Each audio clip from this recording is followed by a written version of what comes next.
Hello, dear students and respected viewers. Myself Deepak Kumar Thakur, Guest Assistant Professor, Kamala Rai college Gopalganj, affiliated with Jayprakash university Chhapra. प्रिय विद्यार्थियों, आज हम लोग BA part 1 history subsidy हेतु एक महत्वपूर्ण प्रकरण द इंडस वैली सिविलाइजेशन अर्थात सिंधु घाटी की सभ्यता से संबंधित जो चर्चा कर रहे हैं उसी को आगे बढ़ाएंगे। हम लोग जब इंडस वैली सिविलाइजेशन से संबंधित चर्चा कर रहे हैं इसमें बहुत सारे टॉपिक बनेंगे। सर्वप्रथम तो नामकरण का बन सकता था, जिसमें हम हड़प्पा सभ्यता क्यों कहा जाता है, सिंधु सभ्यता, सिंधु सरस्वती सभ्यता या कांस्ययुगीन सभ्यता या प्रथम नगरीय क्रांति इसको क्यों कहा जाता है। फिर इसका काल निर्धारण का भी एक जो टॉपिक है इसको हम ले सकते हैं। और सिंधु सभ्यता के निर्माता कौन लोग थे, क्या वे प्रोटोएस्टलाइड थे, भूमध्यसागरी थे या अन्य लोग थे, मंगोलाइड या अल्पाइन इत्यादि। फिर उसके उद्भव से संबंधित जो मत थे उसकी चर्चा हम कर सकते हैं। उसके बाद से इसका विस्तार के क्षेत्रों में था, नगर योजना क्या थी, इस काल के प्रमुख जो नगर कौन कौन से थे, और सिंधु सरस्वती या सिंधु इंडस वैली सिविलाइजेशन की क्या विशेषताएं थी, उसके राजनीतिक संगठन, सामाजिक संगठन, आर्थिक जीवन, स्त्रियों की दशा इत्यादि से संबंधित। फिर पशुपालन, व्यवसाय किस तरह के थे, शिल्प और उद्योग धंधे क्या थे, वाणिज्य और व्यापार की क्या स्थिति थी। फिर सिंधु सभ्यता में कला का विकास किस तरह हुआ था, जैसे धातु कला या मूर्ति कला, मृण मूर्तियों से संबंधित, ताम्रपट्टिकाएँ, मुहरें, मनके, मृदभांड इत्यादि से संबंधित चर्चाएं हम कर सकते हैं। इसमें हम लोगों ने प्रारंभ किया है हड़प्पा सभ्यता का उद्भव, और यह इसी से हम लोगों ने कक्षा का प्रारंभ किया है, जिसमें हम लोगों ने विदेशी उद्भव का जो मत था उसको हम लोगों ने देख लिया है।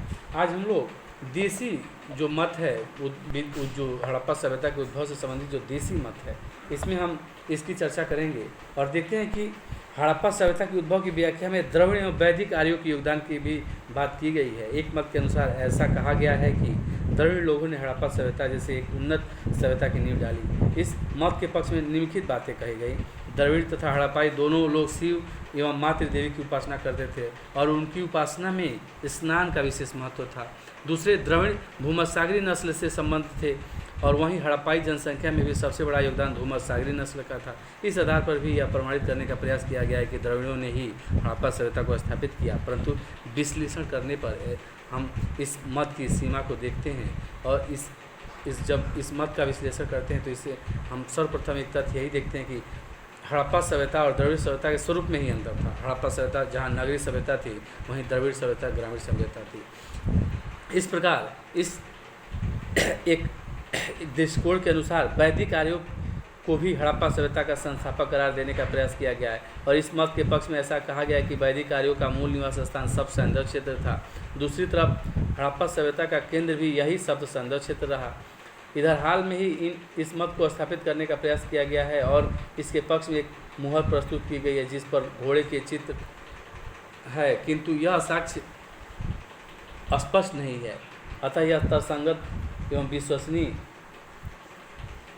पक्ष नहीं लगता। वैदिक सभ्यता एक ग्रामीण सभ्यता थी, जबकि हड़प्पा सभ्यता नगरी। ऋग्वेद में आर्यों की पहचान किलों के भंजक के रूप में हुई, उनके निर्माता के रूप में नहीं। फिर हाल के कुछ दशकों में हड़प्पा सभ्यता के उद्भव की व्याख्या में क्रमिक उद्भव की अवधारणा पर विशेष बल दिया गया है। तो और यह भी इसमें स्वदेशी मत में एक तो द्रविड़ों से इसकी उत्पत्ति की बात की गई और पुनः जो वैदिक आर्य थे इनसे आर्यों से उत्पत्ति की बात की गई। तो एक अन्य मत आता है कि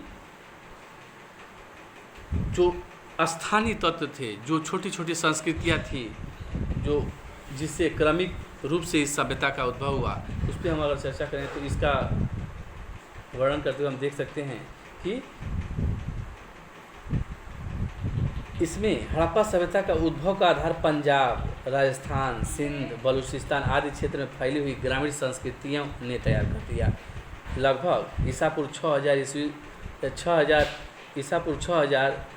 से 4000 के बीच उत्तर पश्चिम में कई ग्रामीण स्थल उभर कर सामने आए उदाहरण के लिए मेहरगढ़, रहमान ढेरी, आमरी, राना गुंडई, कोटदीजी आदि। इसके उद्भव को ईरानी बलूची संस्कृतियों से भी जोड़ा जाता है। अगर हम इसके उद्भव की पूरी प्रक्रिया पर दृष्टिपात करते हैं तो निम्नलिखित बातें सामने आती हैं। वस्तुतः इस क्षेत्र में नगरीय सभ्यता के उद्भव के तीन चरणों में बांटकर देखा जा सकता है। 5500 ईसा पूर्व से 3500 ईसा पूर्व के बीच उत्तर पश्चिम में समृद्ध ग्रामीण स्थलों का विकास हुआ। वस्तुतः सिंध के कछारी मैदानों का उपयोग कृषि के लिए व्यापक स्तर पर होने लगा।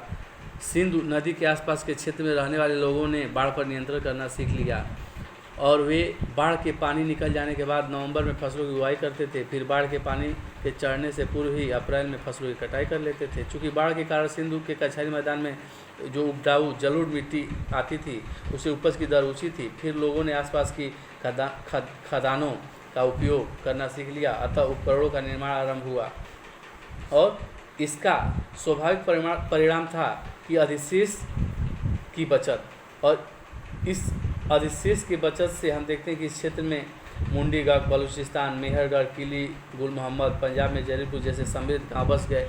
फिर दूसरे चरण का विकास 3500 ईसा पूर्व से 2600 ईसा पूर्व के बीच देखने को मिलता है और इसकी पहचान प्राक हड़प्पा चरण के रूप में की जाती है। इस काल में कुछ हम अन्य प्रकार के नवीन विकास देखने को मिलता है हमें। उदाहरण के लिए इस काल में कृषि के लिए हल का प्रयोग आरंभ हो गया और कालीबंगा के एक प्राक हड़प्पा स्थल से जुते हुए खेत का साक्ष्य हमें मिलता है। इसी प्रकार उत्पादन अधिशेष के परिणाम स्वरूप पहले अनाजों को रखने के लिए चबूतरे का निर्माण हुआ, फिर धान्य कोठारों का विकास हुआ और इसी प्रकार इस काल में चाक का प्रयोग आरंभ हुआ। अतः अब न केवल बेहतर किस्म के बर्तन एवं विभाण बनाए जाने लगे बल्कि गाड़ी के चक्के का भी विकास हुआ। इसका अर्थ था कि उन्नत यातायात के माध्यम से अलग अलग क्षेत्रों से कृषि अधिशेष को इकट्ठा कर एक जगह लाया जा सकता था। फिर इस समृद्ध प्राक हड़प्पाई क्षेत्र के आसपास कुछ अविकसित एवं खानाबदोश लोग बसने लगे और ये बेहतर किस्म की भूमि पर नियंत्रण करने के लिए परस्पर स्पर्धा भी होने लगी इनके बीच और उसके परिणाम स्वरूप तनाव एवं युद्ध की स्थिति भी उत्पन्न हो जाती थी। यही वजह है कि प्राक हड़प्पा काल में बड़ी बड़ी रक्षात्मक दीवारों का निर्माण होने लगा। फिर गौर से देखने पर ऐसा ज्ञात होता है कि सिंधु का कछारी जो मैदान है बलूचिस्तान के माध्यम से ईरान के पठार से जुड़ता था और इस क्षेत्र में खानाबदोश जातियाँ रहती थीं। वे भेड़ और बकरी पालते थे तथा चारागाह की खोज में ऊँचे पठारों से मैदानी भाग में भी उतर जाते थे। इन खानाबदोश जनजातियों के द्वारा वस्तुओं के आदान प्रदान भी हुई और इस खानाबदोश जनजाति ने रुचि ली। इस प्रकार हड़प्पा क्षेत्र एवं पश्चिमी एशिया के बीच एक व्यापारिक आदान प्रदान प्रारंभ हो गया और इस प्रकार दुरुस्त व्यापार का विकास हुआ।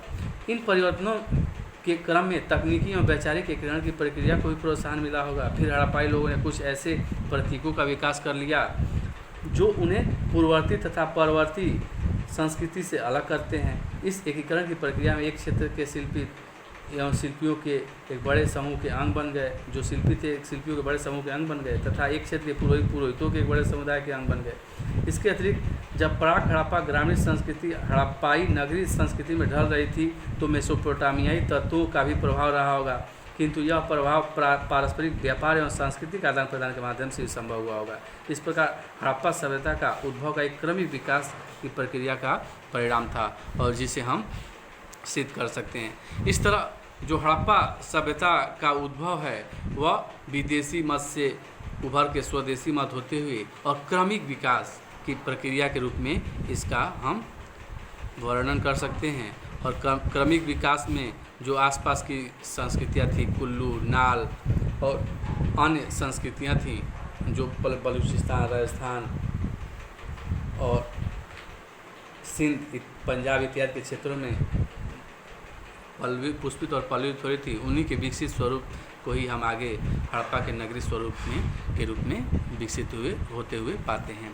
और इस प्रकार हम लोगों ने आज हड़प्पा सभ्यता के विदेशी मत के आगे स्वदेशी मत और फिर हड़प्पा सभ्यता के क्रमिक विकास की चर्चा किए और इसी के साथ कक्षा को समाप्त करते हैं और नेक्स्ट लेक्चर में हम लोग नेक्स्ट टॉपिक पर चर्चा करेंगे। जय हिंद, जय भारत, धन्यवाद।